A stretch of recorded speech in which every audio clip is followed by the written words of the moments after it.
We have all seen this play out. An office worker is drowning in deadlines, visibly stressed. A colleague steps up, offering to take a few files off their plate, and the overwhelmed worker swats away the help with outright hostility. Or maybe you are sitting across a dinner table when a conversation hits a tense spot. Instantly, your date drops eye contact, shuts down, and emotionally leaves the room.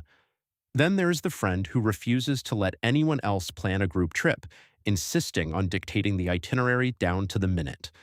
It is easy to look at these situations and label them as toxic traits or annoying personality flaws.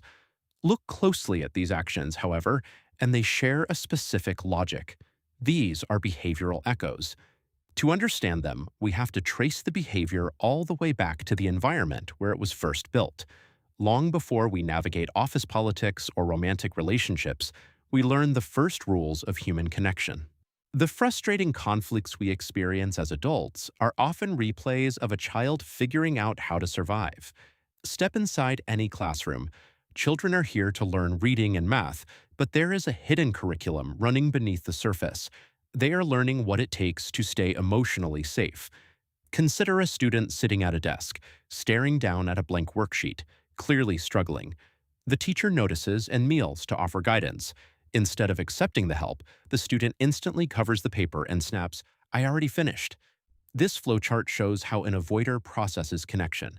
Lacking consistent support, a child views vulnerability as dangerous, processing an open hand as a trap. The office worker uses this exact avoidance strategy to protect themselves from relying on someone who might let them down. Across the room, two other students are assigned to work on a project together. Within seconds, one child snatches the materials away. "I'll just do it," they declare, doing the entire assignment themselves, while their partner is left frustrated and sidelined. This child has learned that by seizing total control of the environment, they never have to risk depending on a partner who might fail them. During the group discussion, while the rest of the class animatedly debates, one student sits perfectly still on the periphery, watching everyone but contributing nothing. You might assume they are entirely disengaged, but when the teacher collects the written work later, this silent student hands in the most thoughtful response. This is extreme self-reliance. This child learned that emotional armor keeps you safe, and isolation shields against the pain of being let down.